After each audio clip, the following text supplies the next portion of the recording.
अस्सलाम वालेकुम। Welcome to learning hub channel. और आज हम 2017 के कुछ क्वेश्चन डिस्कस करेंगे। तो ये क्वेश्चन है ईवीएस के। तो देखिए, इसमें सबसे पहला है, झैल में दिए गए महाराष्ट्र के अजला के ग्रोह में से कौन सा ग्रोह मध्य प्रदेश की सरहद से मुत्तसिल है। जिसमें नंबर 1 ऑप्शन है गढ़चिरौली गोंदिया, नंबर 2 है अकोला और जलगांव, नंबर 3 है वर्धा नासिक, नंबर 4 है धुलिया या बुल्ढाना। ठीक है, तो इसका जवाब क्या होगा सही, सोचिए। इसका जवाब होगा ऑप्शन नंबर 4 धुलिया और बुल्ढाना। अब वो कैसे, तो चलिए देखते हैं हम। ये देखिए, ये है रियासत महाराष्ट्र का मैप हमारा, और ये है ऊपर मध्य प्रदेश। ठीक है, तो ये है मध्य प्रदेश। तो अब मध्य प्रदेश से कौन सी ये सरहद है उसकी, ठीक है, ये जो लाइन है, तो कौन कौन जुड़ा हुआ है। तो ये देखिए, गोंदिया यहाँ पर है, ठीक है, लेकिन गढ़चिरौली नहीं है। गढ़चिरौली इधर छत्तीसगढ़ से जुड़ रहा है, मध्य प्रदेश से नहीं है। तो ये ऑप्शन में से हमारा कट हो चुका है। ठीक है, अब हम देखते हैं, ये है हमारा धुलिया। ठीक है, ये धुलिया है हमारा, और उसके बाद धुलिया के साथ हमारा क्या है, ये है बुल्ढाना। ठीक है, तो ये दोनों की जो सरहदें हैं, ये देखिए, ये और ये दोनों मध्य प्रदेश से जुड़ रही है, बाकी सबकी सरहदें नहीं जुड़ रही है। ठीक है, ऑप्शन में हमारा क्या था, और हमारे ऑप्शन में था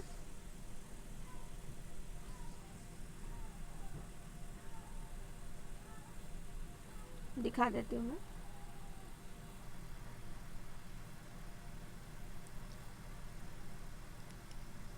गोंदिया और गढ़चिरौली जुड़ा हुआ नहीं है। ये हमने देखा, हमारा दूसरा ऑप्शन था अकोला और जलगांव।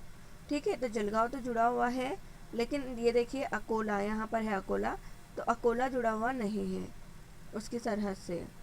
और तीसरा ऑप्शन था हमारा वर्धा और नासिक। तो ये देखिए, नासिक तो बीच में है, तो जुड़ने का सवाल ही नहीं है। ठीक है, तो हमने देखा कि हमारा धुलिया,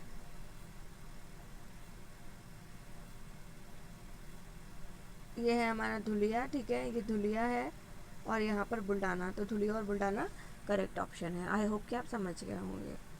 तो चलिए आगे बढ़ते हैं हम हमारे दूसरे सवाल की तरफ। हमारा दूसरा सवाल है, दर्ज झैल में से कौन सा जानदार मछलियों के ग्रोह में शामिल नहीं है। तो आपको ये बताना है कि कौन सा जो ग्रोह है, ये डॉग फिश है। ठीक है, डॉग फिश है, इलेक्ट्रिक रे है, तारा मछली है, फ्लाइंग फिश है। तो इनमें से कौन सी ऐसी मछली है, ऐसा ग्रोह है जिसमें से जो ग्रोह में शामिल नहीं है, मछली के ग्रोह में कौन सा ऑप्शन में, कौन सा ऐसा ऑप्शन है। ठीक है, पहला डॉग फिश है, दूसरा इलेक्ट्रिक रे है, तारा मछली है, फ्लाइंग फिश है। तो सोचिए और बताइए। इसका ऑप्शन जो है वो है तारा मछली। ठीक है, इसका शुमार मछलियों के ग्रोह में नहीं होता है। अब हम देख लेते हैं कि डॉग फिश क्या है। ठीक है, डॉग फिश कैसी रहती है, चलिए देखते हैं। ये होती है हमारी डॉग फिश, जिसे हम छोटी शार्क भी कहते हैं। ठीक है, तो ये है हमारी डॉग फिश। अब देख लेते हैं हम, ये है इलेक्ट्रिक रे वाली फिश। ठीक है, कौन सी फिश है ये इलेक्ट्रिक रे वाली। इसकी कुल 69 प्रकार है, अलग अलग किस अक़साम है, और ये 6 से 220 वोल्ट करंट होता है इसमें, 6 से 220 वोल्ट। ठीक है, इसीलिए इसका नाम क्या रख दिया गया है, इलेक्ट्रिक रे। अब देख लेते हैं हम फ्लाइंग फिश। ये है फ्लाइंग फिश। ठीक है, ये छोटी होती है देखने में, लेकिन ये पानी से बाहर उड़ती है। ठीक है। और ये 40 तरह की होती है और ये बड़े बड़े समंदरों में पाई जाती है, नॉर्मल हमारे समंदरों में नहीं पाई जाती है, ठीक है। और ये 1300 फीट तक ऊंचाई पर उड़ सकती है। कितने फीट तक? 1300 फीट की ऊंचाई तक ये उड़ सकती है, उड़कर फिर पानी के अंदर आ जाती है, ठीक है। और ये मतलब छोटी होती है, 12 इंच के करीब करीब होती है, ठीक है। तो ये क्वेश्चन हमारा हो गया है। अब हम नेक्स्ट क्वेश्चन लेते हैं। तो हमारा तीसरा क्वेश्चन है, दर्जैल में से वायरस से होने वाली बीमारियों की जोड़ी कौन सी है? आपको ये बताना है कि इसमें से वायरस से जो बीमारियां फैलती है, कुछ बीमारियां वायरस के ज़रिए फैलती है, कुछ बीमारियां बैक्टीरिया के ज़रिए फैलती है, ठीक है। तो वो हमें बताना है कि वायरस के ज़रिए कौन कौन सी बीमारियां फैलती है इनमें से। तो यहाँ पर ऑप्शन दिए गए हैं यरखान और तपेदिक टाइफाइड, रेबिस टाइफाइड या फिर यरखान और रेबिस, ठीक है। क्या होगा इसका करेक्ट आंसर? सोच के बताइए ज़रा।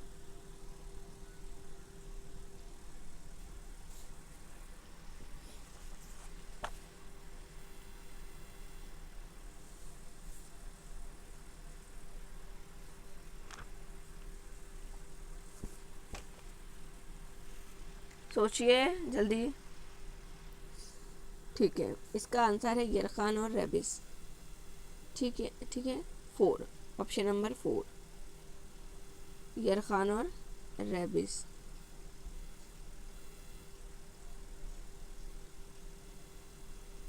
ठीक है, अब हम देख लेते हैं कि कौन सी बीमारियां बैक्टीरिया से फैलती हैं और कौन सी बीमारियां वायरस के ज़रिए फैलती है, ठीक है। इतनी इन्फॉर्मेशन हमें होनी चाहिए ताकि आगे अगर हमसे पूछा गया वायरस का नहीं, बैक्टीरिया से कौन सी बीमारी फैलती है, तो हमें वो पता होना चाहिए। तो चलिए हम देख लेते हैं। ये देखिए, ये बीमारियां हैं जो वायरस से फैलती हैं। तो इसको हमने इस तरह से मतलब जैसे कि रे से आती है रेबिस, तो इसकी इस तरह याद रखने के लिए रेखा हमें हिट करके पहुँचे छोड़ गई, ठीक है। रेखा हमें हिट करके पहुँचे छोड़ गई। अब रे से क्या आएगा? रेबिस, ठीक है। खा से क्या आएगा? खसरा। ह से हार्पिस। में से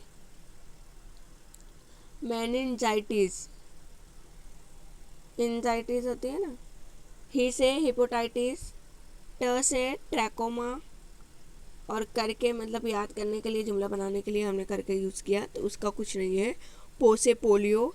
ए से एड्स। चे से चेचक। छो से छोटी माता। ड से डेंगू। और ग से गलसोत। और ई से इन्फ्लुएंजा, ठीक है, इन्फ्लुएंजा। और जो हिपोटाइटिस है, ठीक है, तो वो हिपोटाइटिस 3 किस्म का होता है। 3 किस्म का, हेपेटाइटिस ए, हेपेटाइटिस बी और हेपेटाइटिस सी।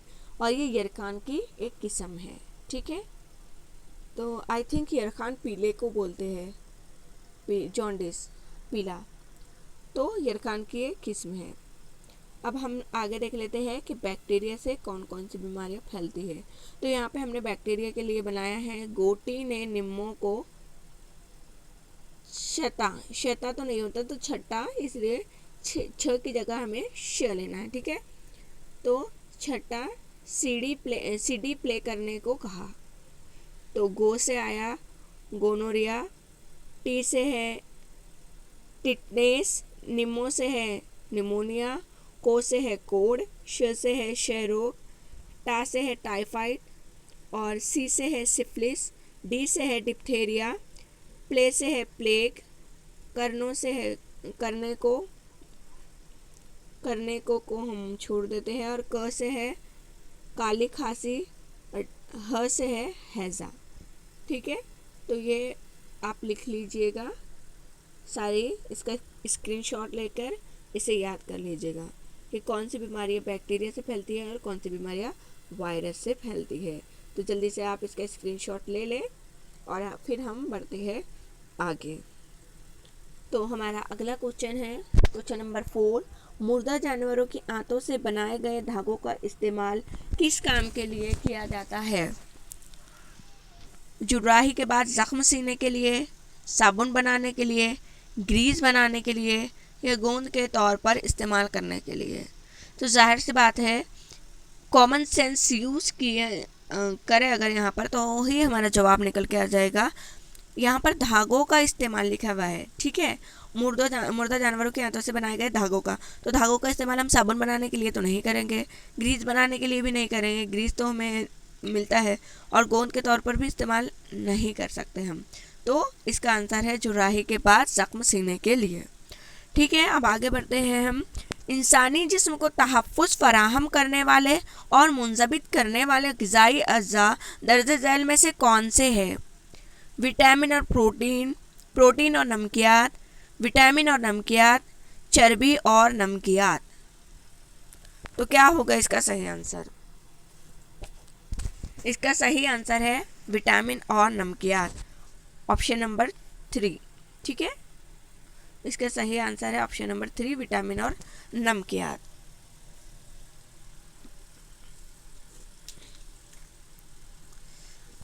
देखिए ग़िज़ा जो है तो उसमें मुनासिब मक़दार में निशास्ता या कार्बोहाइड्रेट, निशास्ता को उर्दू में निशास्ता, कार्बोहाइड्रेट इंग्लिश में, ठीक है, लहमियात जिसे प्रोटीन कहते हैं, नमकियात या मिनरल्स, ठीक है, और हयातीन जिसे विटामिन के साथ वाफिर मक़दार में पानी और रेशेदार खुराक या फाइबर शामिल हो तो ऐसी खुराक को क्या कहते हैं हम? ऐसी खुराक को मुतवाज़न ग़िज़ा कहते हैं। और ऐसी ग़िज़ाएँ जो है वो आपको बीमारियों, गैर ज़रूरी जो थकन हो जाती है तो वो थकन और बीमारी हो चुका है, मोटापे से बचाती है। ठीक है, तो अब हम देख लेते हैं कि कौन कौन सी ग़िज़ा में क्या क्या शामिल है। ठीक है, तो गंदम, चावल और आलू वगैरह का बड़ा हिस्सा किस पर मुश्तमिल है? निशास्ते पर मुश्तमिल है, कार्बोहाइड्रेट पर मुश्तमिल है। उसके बाद है गोश्त, मछली, अंडे और दूध वगैरह से हम क्या हासिल करते हैं? इन सब चीज़ों से हम प्रोटीन हासिल करते हैं। दही, पनीर और गोश्त के अंदर मिनरल्स का ज़ख़ीरा होता है, मिनरल्स, नमकियात। ठीक है, सब्जियों और फलों में हयातीन यानी कि विटामिन और रेशा बड़ी मिकदार में मिलता है। घी, तेल, खुश्क फल जैसे कि नारियल और फली के बीज और जो सूरज फूल के बीज, सनफ्लावर ऑयल मिलता है ना, तो वैसे खुश्क फल, अंडे और दूध में क्या होती है? फैट होती है, चिकनाई होती है। तो इंसानी जिस्म को तहफ़्फ़ुज़ फराहम करने और मुंज़बित करने वाले ग़िज़ाई अज़्ज़ा क्या होते हैं? विटामिन्स और नमकियात। ठीक है, तो ये हमने देख लिया है, कुछ जो अच्छे और ख़ास पॉइंट है वो देख लिया हमने। तो अब बढ़ते हैं हम आगे। छोटी आंत को छोटी आंत इसलिए कहते हैं क्योंकि, क्यों कहते हैं हम छोटी आंत को छोटी आंत? छोटी आंत की लंबाई बड़ी होती है, छोटी आंत की लंबाई बड़ी आंत से कम होती है। छोटी आंत का खुतर बड़ी आंत के खुतर से छोटा होता है। ग़िज़ाई नाली में छोटी आंत की लंबाई सबसे कम होती है। और चौथा ऑप्शन कट चुका है। तो इसका सही आंसर है कि छोटी आंत का जो खुतर होता है वो बड़ी आंत के खुतर से कम होता है। ठीक है, जबकि लंबाई में जो बड़ी होती है वो छोटी आंत होती है। छोटी आंत की लंबाई बड़ी आंत की लंबाई से बड़ी होती है, लेकिन जो उसकी जगह है वो कम घेरती है, ठीक, छोटी आंत। तो इसलिए छोटी आंत का खुतर बड़ी आंत के खुतर से छोटा होता है। ये आंसर हमारा राइट आंसर है। Thanks for watching this video. आगे हम और डिस्कस करेंगे, क्वेश्चंस CDP के भी करेंगे, उर्दू के भी करेंगे, और तमाम जो प्रीवियस ईयर के क्वेश्चन है तो उसका एनालिसिस करेंगे, उसको डिस्कस करेंगे। ठीक है, ताकि घुमा फिरा के जो क्वेश्चंस आते हैं, बनते हैं, वो यहीं से बनाए जाते हैं। ठीक है, तो हम प्रैक्टिस करेंगे खूब। अगर आपको ये वीडियो अच्छा लगा हो, समझ में आया हो, तो एक लाइक तो ज़रूर बनता है। और अगर आपने मेरे चैनल को सब्सक्राइब नहीं किया है, आप पहली बार देख रहे हैं, तो इसे सब्सक्राइब कर लें और शेयर ज़रूर कर दें अपने दोस्तों को, ताकि उनकी भी मदद हो जाए। Thanks again. अल्लाह हाफिज़।